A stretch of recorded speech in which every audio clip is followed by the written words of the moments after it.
Bonsoir mesdames, bonsoir messieurs, une fois de plus, merci d'être au rendez-vous de ce magazine de dimanche. Ce soir nous avons un invité de marque, il s'agit de monsieur Benjamin Nyarkalala, coordonnateur des ex-Kadogo. Il a été avec nous pour une première fois, on a discuté sur plusieurs sujets en rapport avec sa personne, mais également par rapport à ses activités. Alors ce soir nous avons encore l'honneur de l'avoir de nouveau, et avec lui on va discuter sur quelques points d'actualité. Bonsoir messieurs Nyarkalala Benjamin et merci d'être venu. Bonsoir, messieurs les journalistes. Voilà, avant de commencer, nous allons prendre un élément qui parle de la clôture de la 8e session Simon Kimbangu à l'École nationale de l'administration. Cette session a été présidée par le chef de l'État, Félix-Antoine Tshilombo Tshisekedi, en présence du ministre de la fonction publique qui marche le commentaire. L'ambiance était particulière au Fleuve Congo Hotel lors de cette session académique. Une cérémonie couplée à laquelle a assisté le président de la République, Félix-Antoine Tshisekedi. Tout a commencé par une photo souvenir avec les lauréats, alors qu'à l'auditorium du Fleuve Congo Hotel, la mise en place était terminée. Il s'agissait de la cérémonie de clôture de la 8e session Simon Kimbangu et d'ouverture de la 9e édition de l'École nationale d'administration. Dans son mot, Eddy Mouika, DG de l'ENA, a souligné que sur 100 élèves qui ont été retenus sur base d'un concours, 99 ont terminé leurs 12 mois de formation et tous sont représentatifs de 26 provinces de la RDC. Quelques travaux de recherche réalisés par les lauréats ont été présentés et remis par la suite au président de la République. Prenant la parole à son tour, le vice-premier ministre, ministre de la fonction publique, a loué l'engagement du chef de l'État de porter haut l'éducation en RDC. La question de la formation des hommes et des femmes qui sont appelés à incarner l'autorité de l'État, votre autorité honore Lumumba et permet à la nation congolaise de regarder désormais l'avenir avec un peu plus de confiance. Jamais un président de la République dans notre pays n'est allé aussi loin dans cette détermination à porter si haut la cause des jeunes. Après ces discours très applaudis par l'auditoire, le chef de l'État a procédé à la remise symbolique des diplômes aux lauréats. Invité pour son mot, Félix-Antoine Tshisekedi a dit sa satisfaction. Ma présence en ces lieux vient traduire mon indéfectible attachement au programme de rajeunissement compétitif et qualitatif de notre administration, ainsi que ma volonté de doter notre pays d'un système administratif digne, efficace, exemplaire et répondant aux enjeux auxquels notre pays est confronté. La promotion en grade, tout comme le rajeunissement de l'administration publique, étant toujours corollaire à la vacance de poste, j'invite le gouvernement à poursuivre les efforts de mise à la retraite afin d'ouvrir des opportunités de carrière, tant pour les anciens fonctionnaires que pour les jeunes, comme ceux que nous honorons aujourd'hui. ENA est un établissement public sous tutelle du ministère de la fonction publique, modernisation de l'administration et innovation des services de l'État.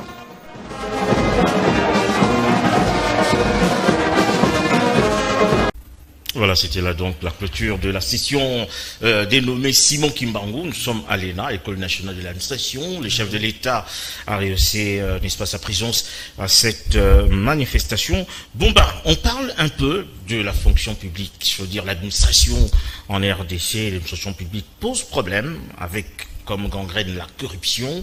Le chef de l'État se bat finalement pour éradiquer ce système. Alors comment comprenez-vous la démarche du chef de l'État en voulant rajeunir l'administration publique? Oui, monsieur le journaliste, on peut encourager le chef de l'État de continuer à faire ses efforts. Aux lauréats, bien sûr, il vient d'être couronné, mais la réalité, c'est autre. Quand vous trouvez ces vieux-là qui sont là depuis 1960, ils auront des problèmes parce qu'il faut apporter un nouveau vent. Il sera bloqué comme toujours, mais je vais encourager les chefs de l'État de continuer vraiment à rajeunir l'administration publique. Je faisais dire dernièrement à cause des inspecteurs, c'était déplorable. Ce n'est pas les inspecteurs qui ont fait les examens, les textes qui ont sorti de la liste du vice-premier ministre. Tu vois, tout ça, qu'est-ce qu'on peut dire? C'est-à-dire les Congolais doivent prendre conscience. Si toute l'administration publique n'est pas une place qu'on peut gangréner avec le favoritisme. C'est la compétence qui compte dans l'administration publique. C'est ça, c'est que moi j'étais dit. Oui, ça c'est vraiment dire, parce que bon, il faut le dire, l'administration publique, c'est comme le fondement même de la réussite. C'est la colonne vertébrale. Voilà, colonne vertébrale, comme certains le disent, d'un pays. Et si ça ne marche pas, c'est que le pays ne marche pas. Le chef de l'État se bat. Est-ce que vous pensez que il a pu avancer quand même dans cette démarche de vouloir exorciser, je vais dire le terme, exorciser l'administration publique? Est-ce que le chef de l'État a fait quand même des prouesses par rapport à cela? Il a des idées qui peuvent changer, mais qui n'est pas appliquées. Moi, je ne suis pas là pour mentir. Moi, je suis réaliste. Il a des idées fortes pour changer l'administration publique, pour rajeunir. Mais cela n'arrive toujours pas parce qu'il n'y a pas de suivi, par exemple. Il n'y a pas de suivi efficace quand même de la part du chef de l'État. Il y a des mauvaises volontés de ceux-là qui dirigent ces entités de l'État. Il y a trop de favoritisme. Trop de favoritisme. Ce sont des oncles, des neveux finalement qui continuent à travailler dans le fond. Bon, ok, ça c'est vraiment une question importante. On aménage quand même cette fonction publique, certes, mais il faudra quand même que les choses changent, d'autant plus que l'administration publique c'est la colonne vertébrale, n'est-ce pas, d'un pays. Alors on prend un deuxième élément, on parle du Premier ministre Jean-Michel Sama Lukonde qui était au forum global Gateway en Belgique. C'était pour faire entendre la voix de la République démocratique du Congo en rapport avec les investisseurs. Image, commentaire. Le Premier ministre Jean-Michel Sama Lukonde a bouclé son séjour à Bruxelles en Belgique où il a pris part au forum global Gateway qui s'est tenu le 25 et 26 octobre 2023. Il y est allé au nom du président de la République Félix Antoine Tshisekedi Tshilombo pour mobiliser et inviter les investisseurs privés européens dans son pays, la République démocratique du Congo, en vue d'y accélérer le processus de transition numérique, énergétique et écologique. Arrivé au terme de ces assises, le Premier ministre s'est montré satisfait d'avoir porté haut la voix de la République démocratique du Congo sur plusieurs thématiques de développement avec à l'actif des accords importants signés, ce qui matérialise les échanges déjà amorcés avec l'Union européenne, tel qu'il est dit dans ces résumés de la mission faite à la presse. C'est plusieurs pays qui se sont retrouvés pour discuter d'abord des questions de transport numérique. On entend par là voir plus d'accès à Internet au niveau mondial et particulièrement en Afrique en ce qui nous concerne, par plus de distribution en termes de fibre optique.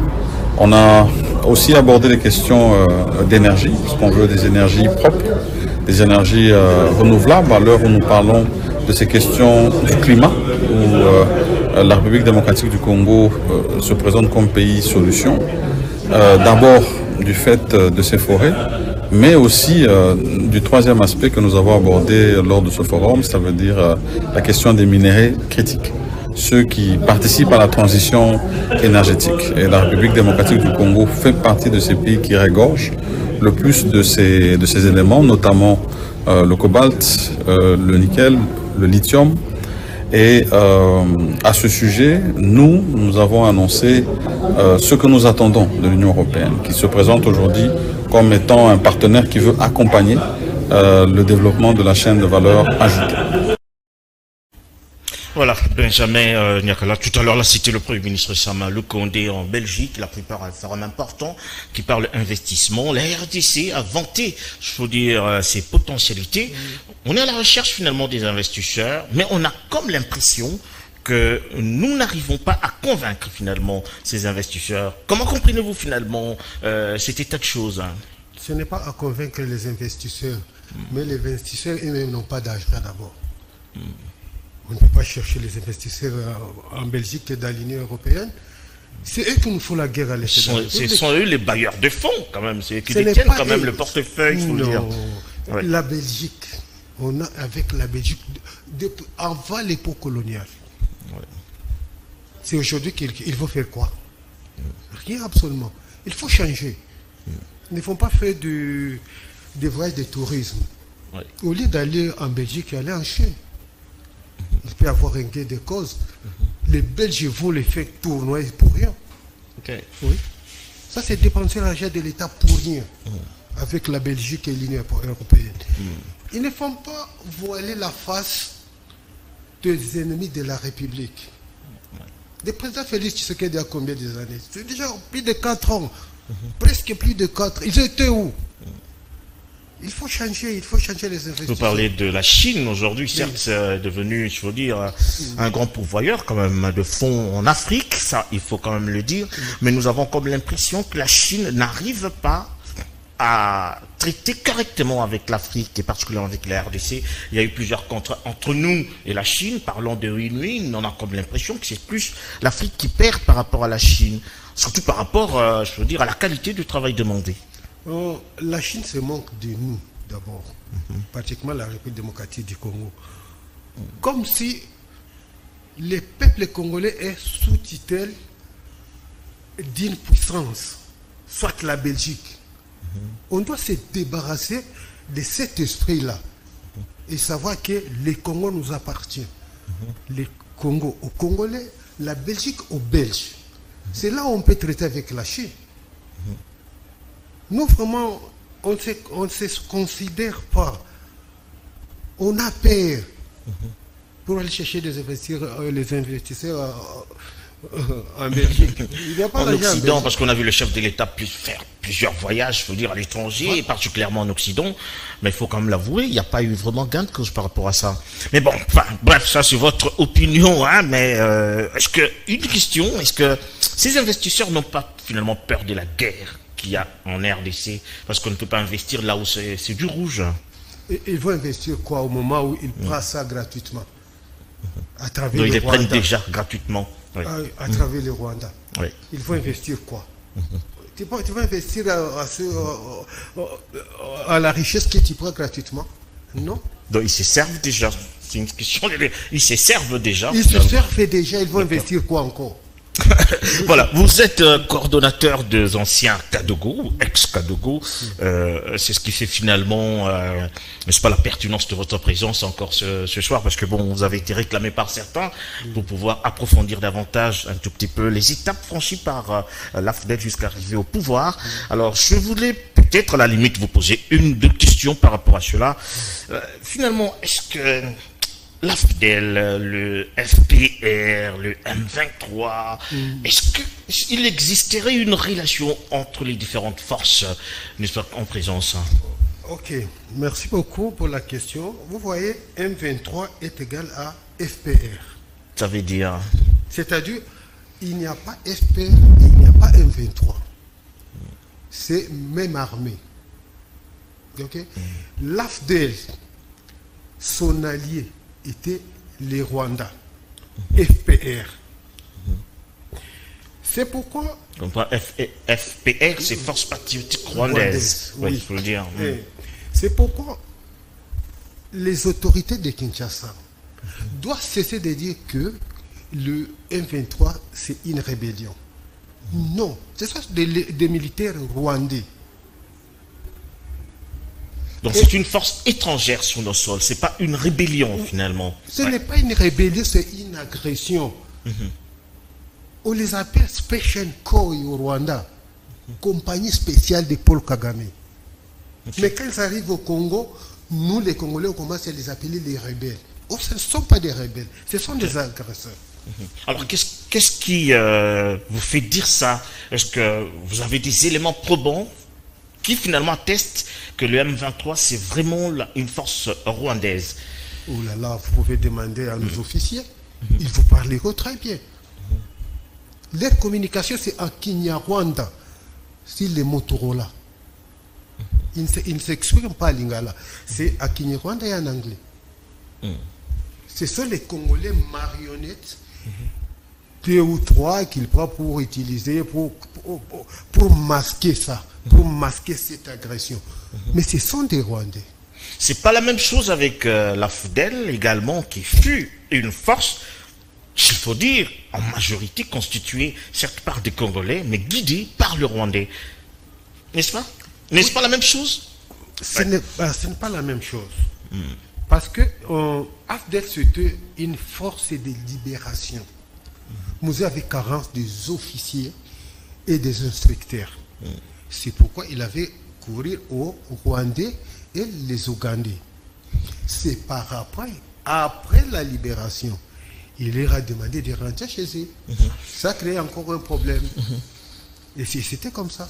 Alors, comment est-ce que le gouvernement doit qualifier les M23 de rebelles, aussi longtemps qu'ils comprennent mieux que c'est finalement des militaires rwandais qui constituent les M23 et qui font la guerre? Parce que les discours de l'autorité congolaise, c'est des Congolais qui font la rébellion parrainés par le Rwanda. Est-ce que vous ne pensez pas que... Ce n'est pas parrainé, c'est les Rwandais qui nous agressent. C'est ça notre faiblesse. Quand nous parlons que les M23 est parrainé, ce n'est pas parrainé.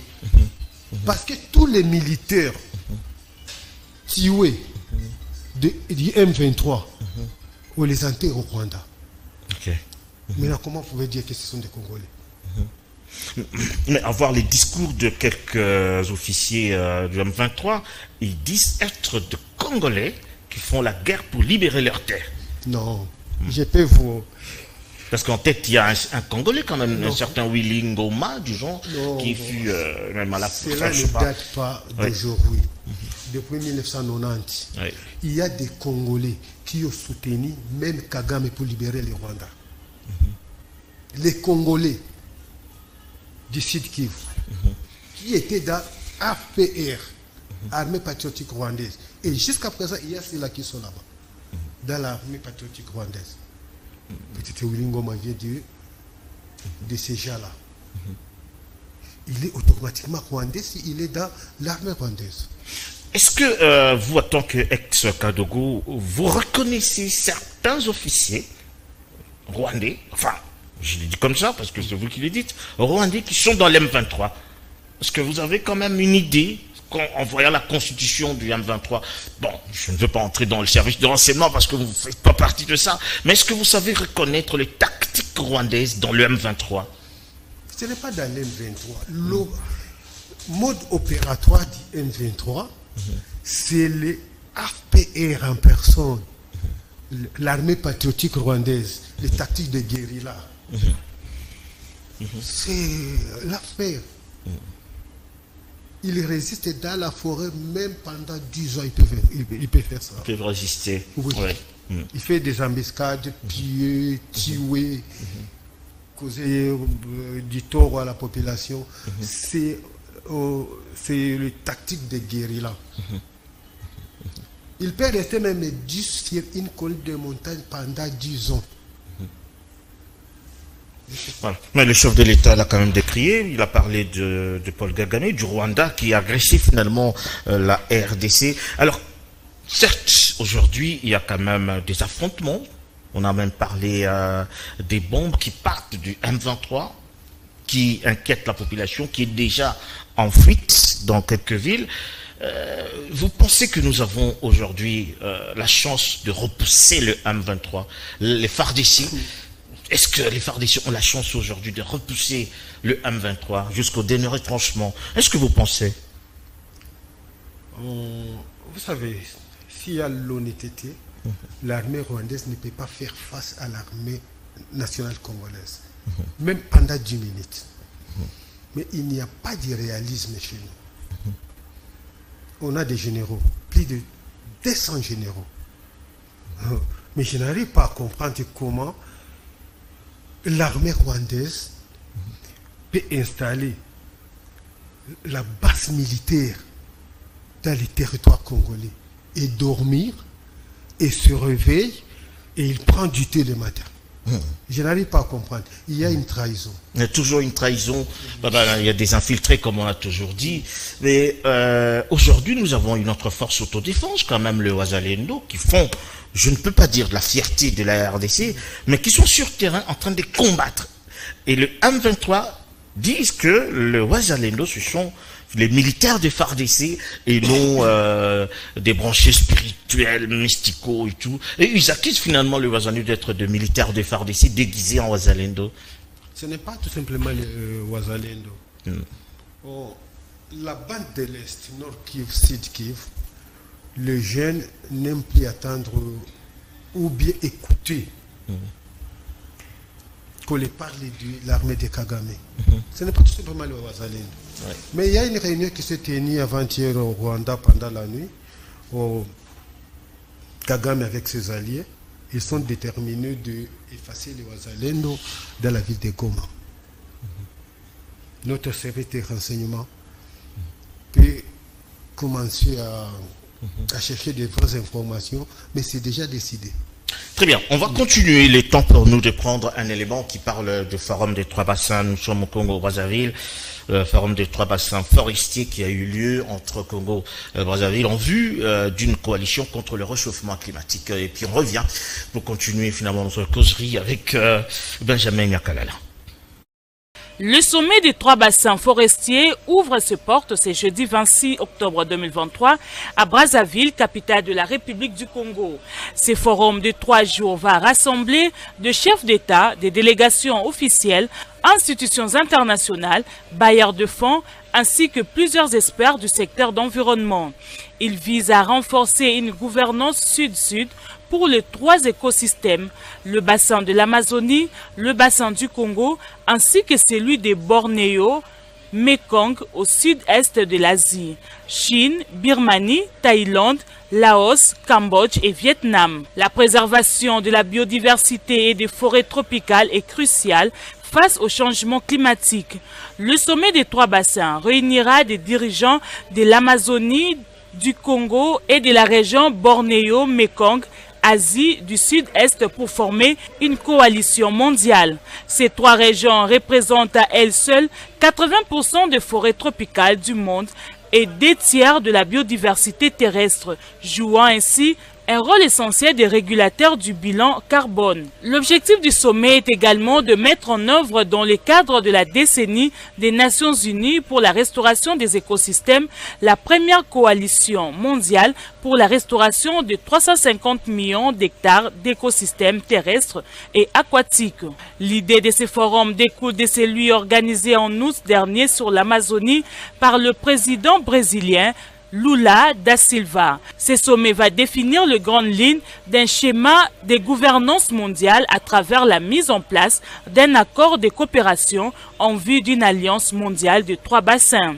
La signature des conventions de financement avec le bailleur de fonds et le développement des mécanismes financiers avec le secteur privé, notamment le marché carbone, pour assurer de manière durable le financement des 3 bassins sont les attentes des experts. La ministre d'État, ministre de l'Environnement et Développement durable, F. Bazaïba, accompagnée d'une forte délégation de la RD Congo, déjà au Congo-Brazzaville.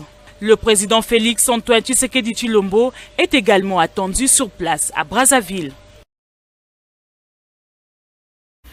On poursuit donc cette édition pour dire que l'opposant français Jean-Luc Mélenchon a conféré avec le 2e vice-président de l'Assemblée nationale. Il a épinglé la question sécuritaire à l'est de la République. Image ou commentaire.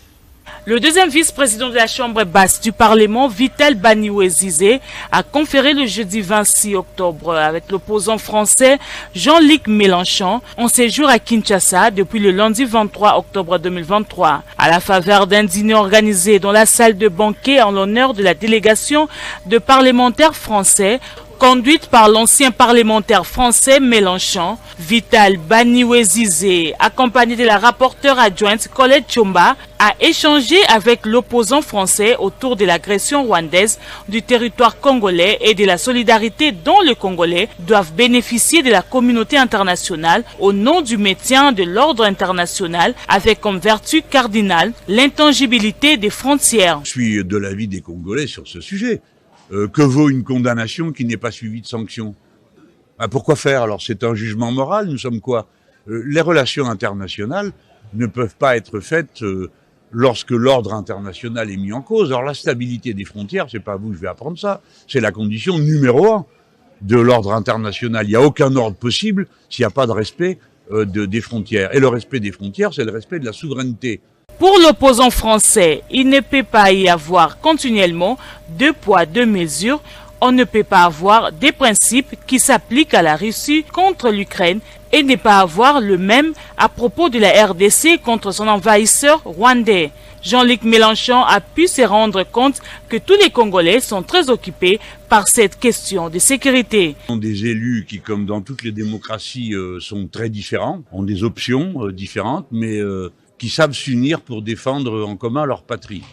Cela peut paraître banal, mais d'autres n'en sont pas capables. Pourtant, vous subissez une agression qui pèse lourd sur le déroulement de la vie normale du pays, en particulier quand il va dans des élections qui sont toujours des moments un peu où on a besoin davantage que le reste du temps de calme, d'ordre, pour pouvoir réfléchir et choisir le bien de son pays.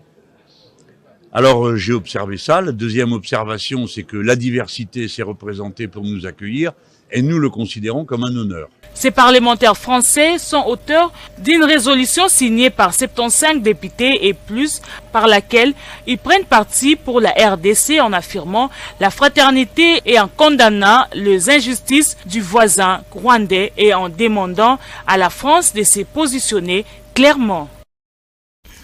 Voilà, tout à l'heure, là, c'était l'opposant français Jean-Luc Mélenchon qui plaide quand même pour la République démocratique du Congo par rapport à l'agression rwandaise. Finalement, il y a eu une question, je ne veux pas m'étarder là-dessus, parce que bon, ce sont des déclarations qu'il a toujours faites, même à l'Assemblée, là-bas en France. Ben, tout dernièrement, le ministre de la Défense, le ministre des Affaires étrangères, finalement, on a fait une déclaration selon laquelle une balle à Goma, finalement, enclenchera une guerre, il faut le dire, contre le Rwanda. Alors, comment comprenez-vous la démarche du ministre des Affaires étrangères qui a fait toutes ces déclarations?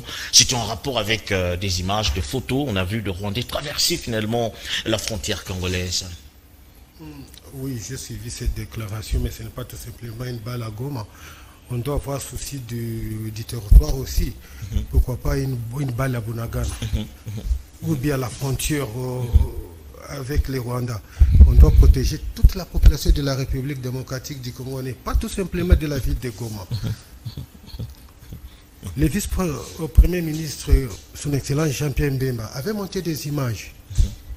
Ce sont des Rwandais, les militaires rwandais qui traversent. Ce n'est pas qu'ils traversent, ils viennent appuyer les forces qui étaient en difficulté. C'est pour vous montrer combien, j'ai déjà dit plusieurs fois, les M23, c'est l'armée rwandaise. Vous avez vu les images que le vice-premier ministre a montrées. Mais on ne peut pas se limiter sur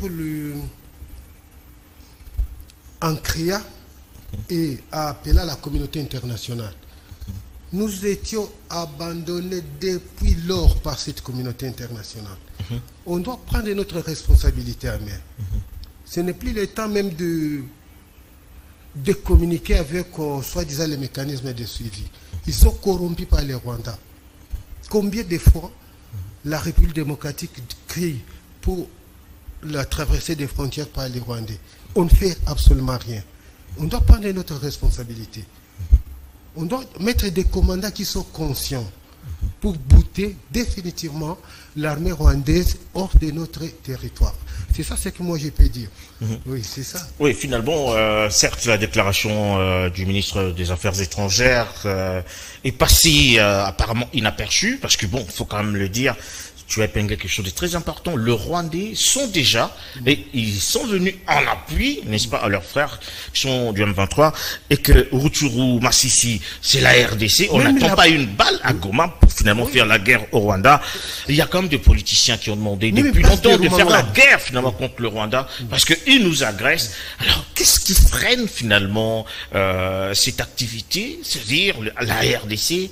Pourquoi hésite-t-elle à faire la guerre contre le Rwanda, selon vous? Ça m'étonne aussi. Oui.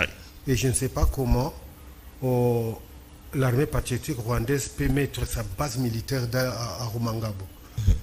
C'est là où il y a la base. Actuellement, il y a des hélicos qui quittent le Rwanda pour atterrir à Rumangabo. C'est inacceptable. Parce que la base militaire de Rumangabo, c'est là où ils font leur préparation pour prendre les Goma.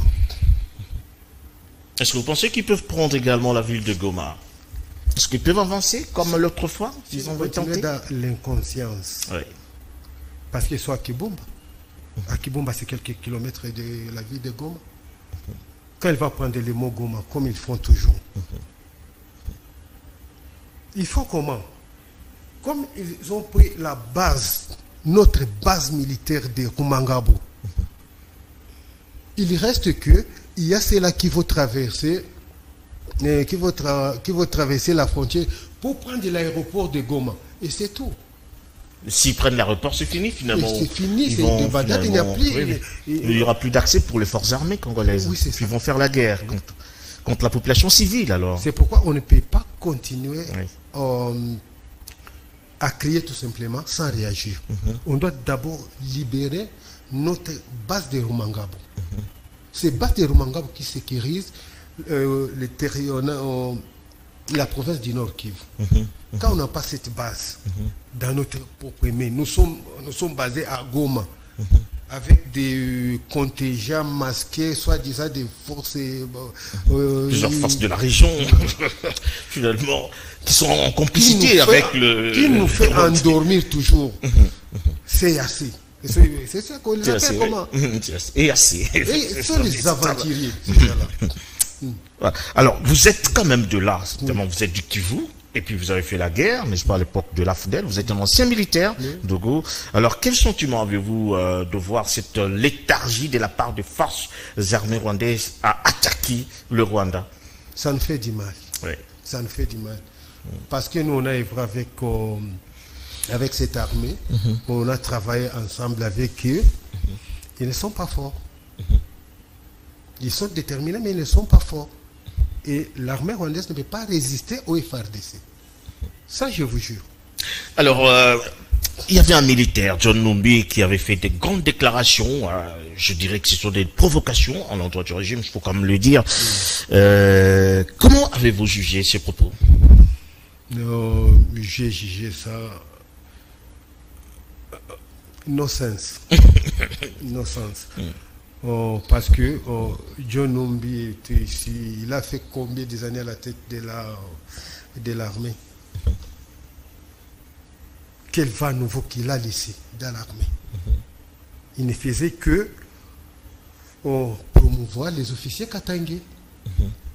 Tous les grades que les John Numbi, les Edi Kapenda portent, ce n'est pas leurs grades. C'était nos grades, nous les Kadogo. Parce que les John Numbi et le Edi Kapenda sont venus en quittant l'Angola. On avait déjà prendre la ville de Kisangani. Ils ont atterri à Kisangani et à l'aéroport de Goma. Ils vous ont rejoint à Kisangani, oui, alors que vous avez assez avancé déjà. Oui. Donc John Numbi et Edi Kapenda, qui vient d'être d'ailleurs nommé général de brigade. Oui, je l'ai dit, dit. Est-ce qu'il va rien apporter quand même dans l'armée aujourd'hui? Parce que bon, il a été avec vous. Pas du tout. Moi, je vois John Numbi comme Tegala Edi Kapenda. Pas du tout. Parce que il faut avoir une formation de base. Tu sais pourquoi on dit Maël c'était un vaillant soldat? Parce qu'il avait une base solide de l'armée. C'est ce qui n'est pas chez nous. Mais Edi Kapenda était quand même le chef du camp de Mzolon Désiré Kabila. Administrateur. C'est différent. C'est différent avec les commandants. Il faut savoir que dans l'armée, il y a les administrateurs, il y a les... Comme aujourd'hui, quel général qui peut taper sur aussi la poitrine et dit au président Félix Tshisekedi, donne-moi cette guerre, je vais la terminer. Personne. Tu sais pourquoi? Pourquoi? Parce qu'elle vient de 1+4. Ils n'ont pas de base solide de l'armée. On les a donné des grades sur les accords. Il est général parce qu'il était dans l'MNC, parce qu'il était pro-PPRD, parce que ce n'est pas comme ça qu'on est... Ils n'ont pas suivi une formation régulière. Ils n'ont pas suivi des cursus militaires. Et c'est pourquoi vous voyez, on a aujourd'hui des problèmes. Vous regrettez d'avoir quitté l'armée, on dirait? Oui, je regrette beaucoup, mais je me réjouis parce que j'ai une base solide. J'ai fait même une formation au Centre supérieur militaire. J'ai fait les commissariats politiques et mes amis me respectent, même s'ils sont aujourd'hui des généraux.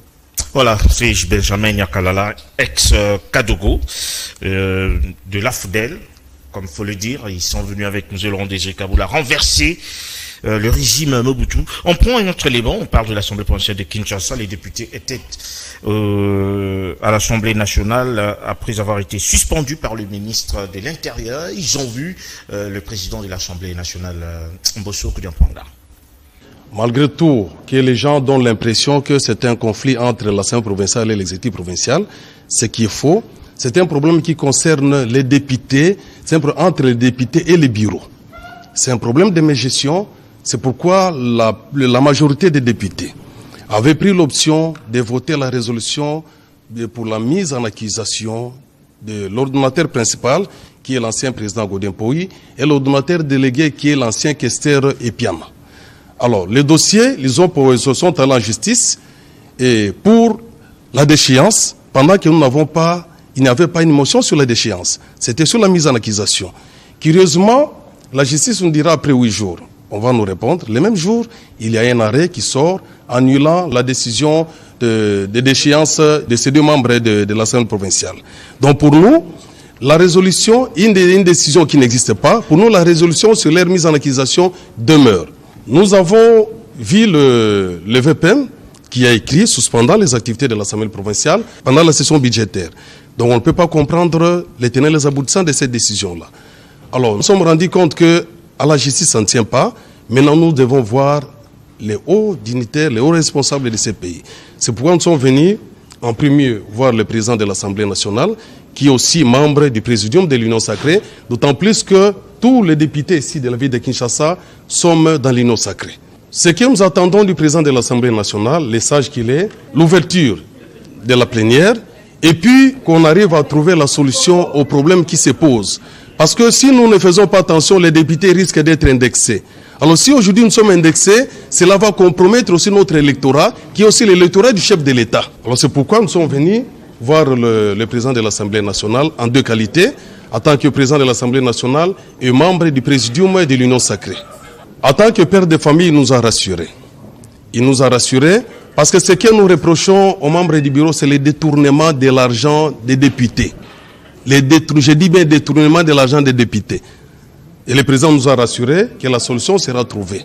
Alors, comme il nous a reçu, il a plénière, nous avons laissé nos coordonnées et il a parti maintenant au bureau de nous appeler dans un bref délai pour trouver la solution. Alors, avant de passer à une autre question en rapport avec le combat, la guerre à l'Est, j'aimerais quand même que vous fassiez un petit commentaire par rapport à l'Assemblée provinciale de Kinshasa, suspendue par le ministre de l'Intérieur à cause de guerre entre le gouverneur de la ville et le président de l'Assemblée. Cela avait vraiment tourné en dérision. Comment est-ce que vous avez compris finalement le travail de cette Assemblée provinciale qui est derrière fin mandat? Je peux louer l'initiative du ministre de l'Intérieur. Peter Kazadi, qui a suspendu finalement. Oui, cette guerre a duré beaucoup. Vraiment. Mais je sais que Godin Poyi, vraiment c'est un homme que j'aime ses interventions. Et je ne sais pas si Godin Poyi peut tomber dans la mégestion ou dans les détournements. Oh, vous savez, le gouvernorat de Kinshasa est dirigé comme Djalelo. C'est-à-dire, tu peux détourner si tu dis au nom du chef de l'État et c'est fini, tu ne peux pas être sanctionné. Oui. Mais les députés doivent savoir que c'est mieux que le président Félix Tshisekedi ne soit pas voté, mais que les détournements ne se font pas, au lieu de détourner l'argent et vous commencez à couvrir ça en disant que c'est l'électorat du chef de l'État. Parce que la gestion de l'Assemblée nationale et de l'Assemblée provinciale, c'est juste pour la population de Kinshasa. qu'il gère mal l'Assemblée provinciale de la ville de Kinshasa. C'est-à-dire, il gère mal Kinshasa. Bien sûr, en gérant mal Kinshasa, il gère également mal le projet du chef de l'État quand même, qui cherche un État de droit puis le développement de la RDC. Voilà. Le chef de l'État doit les sanctionner. S'il va perdre cet électorat, qu'il accepte de le perdre, parce que ce n'est pas Kinshasa qui peut faire passer le président de la République. Très bien. Alors, on retourne finalement à notre débat du jour. On prend une de questions, toujours en rapport avec la crise de l'Est. Finalement, on s'approche des élections déjà, mais on a comme l'impression que le combat s'intensifie, n'est-ce pas, à l'Est de la République. Est-ce que vous pensez que la guerre à l'Est et les élections, est-ce qu'on peut vraiment se rassurer que nous irons en décembre aux élections? En tout cas, personnellement, je vois qu'il nous joue avec la République. On ne peut pas aller aux élections. Tant que même Bunagana est occupé. Se cracher sur la population qui sont à Bunagana. Moi, je crois que le président de la République allait jouer sur la cohésion nationale. Parce qu'il est garant de la Constitution. Il allait prolonger même 2 ans de transition pour conscientiser les peuples de se mettre ensemble d'abord pour bouter les Rwandais et ses forces à l'extérieur de notre pays. Et en plus, ils ne font pas oublier que le M23 est en train de jouer au malin. Il fait tout avant les élections qu'ils soient à Goma. Qu'ils occupent Goma. Pour déstabiliser le régime. Déstabiliser les régimes. Empêcher la tenue des élections. Oui. Et en plus, dans les tiroirs des malins, il sait que ces élections qui vont se faire à la République démocratique du Congo vont nous produire des autorités faibles qui n'ont pas d'expérience. Et c'est là où il faut couper Nord Kivu et Sud Kivu. Parce qu'il y a des ténors qui vont tomber. Tu sais, moi, depuis la République démocratique du Congo existe, je n'ai jamais vu un gouvernement fort comme les gouvernements qui étaient de 1+4. Des Jean-Pierre Bemba. Constitué c'était une force. de ténors. Oui. C'est ça les gouvernements que je vais attendre. Je vais voir. Reconduire les mêmes individus qu'il y a eu en 1+4. 1+4. Reconduire ces mêmes autorités. Ces gouvernements faisaient peur aux ennemis de la République démocratique du Congo. Quand vous voyez Jean-Pierre Bemba, Joseph Kabila, Vital Kamerhe, Moïse Katumbi, et qui encore, il y avait vraiment je savais. C'était des gabarits, quand même, et des chefs de guerre, des chefs de guerre également, qui étaient dans ce gouvernement. Vous voyez que c'est une autorité qui passe, ce n'est pas comme aujourd'hui. Donc c'est un problème de carrure, de politique. Non.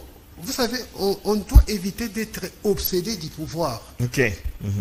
Il faut appeler à cette force-là. Par là, vous voulez dire quoi? C'est-à-dire, vous voulez une sorte de table ronde, réunir tout le monde et chercher à mettre un gouvernement coriace? J'ai besoin d'un poste. Mais ces gens-là, quand Lambert Mende parle de la communication, quand il communique, c'est le gémissement au Rwanda. Mais les hommes passent, les institutions restent, la relève également, on doit être rassuré. Ces gens-là sont encore vivants. C'est ça la chance que nous avons. C'est ça la chance que nous... Dans l'opposition et dans les pouvoirs, il y a la force. Mais il faut les coaliser ensemble. Il faut cesser avec... non, il faut parce qu'il y a des Konanga de face à la Wana. Non, nous sommes tentés de tuer les pays. Regardez, Jean-Pierre Bemba, Vital Kamerhe, comment ils ont constitué encore une force du gouvernement qui était pratiquement inexistant. Si on peut aller un coup plus loin encore, prendre les autres, renforcer les gouvernements. Vous allez voir les M23 vont faire. Mais Jean-Pierre Bemba, c'est un chef de guerre. Il est aujourd'hui ministre de la Défense. On voit quand même des avancées par rapport à cette guerre avec Ouazalendo et consorts. Est-ce que vous ne pensez pas qu'il fait déjà peur quand même au M23, Jean-Pierre Bemba? Pas lui-même. Oui. Il faut lui soutenir aussi. Parce que c'est un humain. Il peut avoir aussi des limites. Il faut des ministres il faut qu'ils soient entourés des collègues forts et qui ont la vision de libérer cet espace. Parce qu'il y a ceux-là qui sont là pour juste prendre de l'argent et aller investir en Europe. Très bien. Alors, on prend un autre point à Kinshasa. On parle de la construction anarchique au rond-point Beverly. Nous sommes là dans la commune de Bandalungwa, qui a été finalement dégagée par le vice-gouverneur Gérard Mulumba. Cet ouvrage serait d'un candidat député national. Image de commentaire. L'hôtel de ville ne s'est jamais essoufflé en ce qui concerne la construction anarchique. Pour preuve, le vice-gouverneur, très soucieux du travail bien fait, a effectué une descente surprise dans la commune de Bandalungwa, plus précisément au quartier Bisengo, vers le rond-point Beverly, où à l'incivique, au dire de certains habitants, il est potentiel candidat à la députation, a pensé créer une kermesse sur ce lieu, pendant qu'aux alentours, plusieurs écoles y sont et les élèves étudient, sans oublier les maisons aux alentours. Étouffer l'embryon dans l'œuf, telle est l'idée du vice-gouverneur. Dès qu'il a été informé par les populations, il est descendu immédiatement pour détruire tout ce qui était en voie d'être construit. Pour le plus grand bonheur des populations qui ne demandaient que cela. Tout est redevenu normal à Bandalungwa et les populations remercient énormément le vice-gouverneur Gekoko Mulumba. Voilà, c'était Gérard Mulumba. On prend une minute, on parle de lui, spécialiste en je veux dire, destruction, je voulais dire, de construction anarchique. Comment est-ce que finalement vous le prenez comme vice-gouverneur? Oui, c'est son frère qui était avec nous dans les PPRD. Oui, avec bien Francis sûr. Kalombo. Ils ont quitté. Ils ont rejoint. Ils ont raison, parce que il y avait des cales. Il y a les caciques là qui ne voulaient pas que quelqu'un s'approche du président Kabila. Mais Gekoko Mulumba et Francis Kalombo, je les connais très bien. Ils étaient vraiment fidèles et loyaux au président. Mais ils ont quitté finalement le PPRD. Ils ont rejoint l'union sacrée. Hein. Par contrainte. Par contrainte. Oui, ouais. Par contrainte. Ils ont été menacés par les autres, par les caciques du parti. Oui. Voilà. Oui, on est aujourd'hui.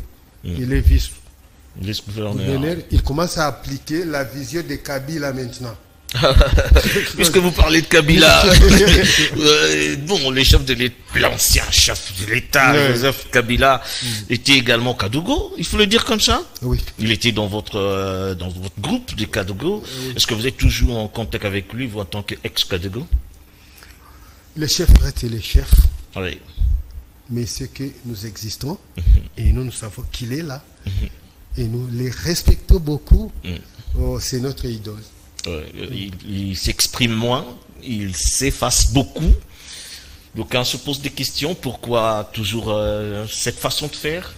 Qu'une déclaration, le pays est agressé aujourd'hui, un pays qu'il avait libéré à l'époque de la FDL, aujourd'hui agressé par les M23 qu'il avait vaincu, n'est-ce pas, en 2012. Alors comment est-ce qu'il peut rester sans dire mot par rapport à tout ça?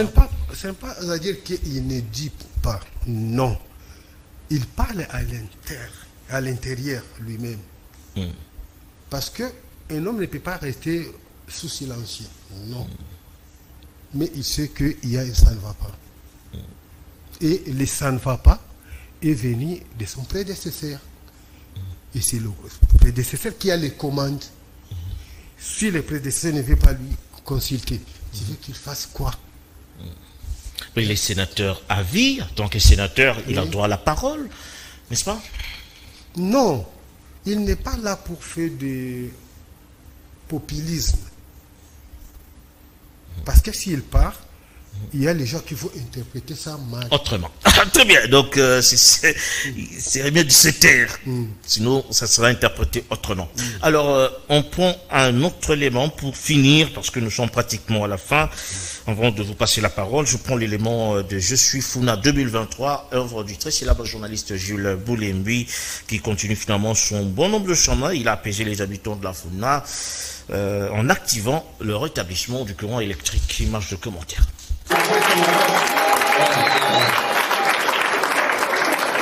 Conscient de l'apport qu'il apporte au niveau de la communauté par ses actes sociaux, Très louable. Plusieurs populations de la Funa ont tenu à remercier Jules Boulembi d'Indeko Zulu, ou encore Je suis Funa, candidat à la députation nationale dans la circonscription de la Funa et aussi candidat provincial dans la commune de Bandalongwa. Pour ses multiples dons, et les plus récents est la toute nouvelle cabine de la SNEL, apportée dans ce quartier de la Funa grâce aux efforts et au lobbying de Ndeko Zulu. Cette nouvelle cabine électrique permettra à des milliers d'habitants de ce coin, mis à part de la nouvelle cabine et plusieurs autres dons qu'il a réalisés, fait notamment dans la circonscription de la Funa et aussi particulièrement dans la commune de Bandalongwa. Conscient de ses bienfaits posés par le célèbre journaliste Jules Boulembi d'Indeko Zulu, cet échantillon des fils et filles de la Funa ont profité de ce dimanche 22 octobre pour lui dire merci et aussi le rassurer quant à un avenir électoral qui approche à l'horizon, qui seront notamment à l'écoute des consignes que Ndeko Zulu, Jules Boulembi, leur lancera. Pour l'instant, l'heure est aux retrouvailles et à l'évaluation de l'implantation de Ndeko Zulu dans toute la circonscription de la Funa, car l'homme est très apprécié dans cette partie de la capitale depuis déjà plusieurs années. Il faut rappeler que lors de cette rencontre dominicale, Ndeko Zulu, dit Jules Boulembi, était accompagné de quelques membres du bureau stratégique, dont Charles Luemba et du coordonnateur Jules Lokonde. Voilà, c'est Ndeko Zulu dans ses prouesses. Vous voulez dire quelque chose? Oui. Vous avez voulu dire quelque chose? Nous sommes pratiquement à la fin. Alors, nous sommes à la fin. Voilà, mais je mérite quand même. Moi, ça m'étonne. Oui. C'est ça, la campagne qu'on faisait à 2006. Les députés donnent des transformateurs. On oubliait que les transformateurs doivent être alimentés par les courants électriques. Bien sûr. Quand il n'y a pas les courants électriques, même si vous mettez les transformateurs sur rien, on va rester toujours dans les noirs. C'est quand même un travail des députés de plaider pour la cause de... Ce n'est pas le travail d'un député, c'est le travail de SNEL. SNEL doit prendre sa responsabilité. Oui. Le gouvernement doit prendre sa responsabilité pour donner l'électricité à la population. Ça, non, moi, je ne peux pas... Mais bon, il faut quand même louer les efforts de quelqu'un qui a plaidé pour cette communauté qui était dans le noir. Ces gens-là paient les courants. Oui. Le gouvernement doit réhabiliter les peuples congolais qui paient les courants au moment où il n'y a pas les courants. Très bien. Alors, nous sommes à la fin. Je vous donne une seconde. Qu'est-ce que vous devriez dire que vous n'avez pas dit aujourd'hui? Qu'est-ce que vous avez compté dire encore, surtout par rapport à votre organisation en tant que coordonnateur des ex-Kadogo? Ce que moi je peux dire, c'est dire au président de la République, félicitations pour les efforts que vous êtes en train de faire. Mais pour organiser les élections, excusez-moi, le président de la République, je ne suis pas d'accord. Oui, il faut au moins une transition de 2 ans. C'est lui le garant de la nation. Il doit d'abord faire la cohésion nationale, c'est tout. Très bien, c'était donc Benjamin Nyakalala, ex-Kadogo, il est aujourd'hui coordonnateur de cette structure. Ça regroupe plusieurs ex-militaires de l'AFDEL. C'est avec lui qu'on a conféré ce soir. Merci d'être venu. Merci beaucoup.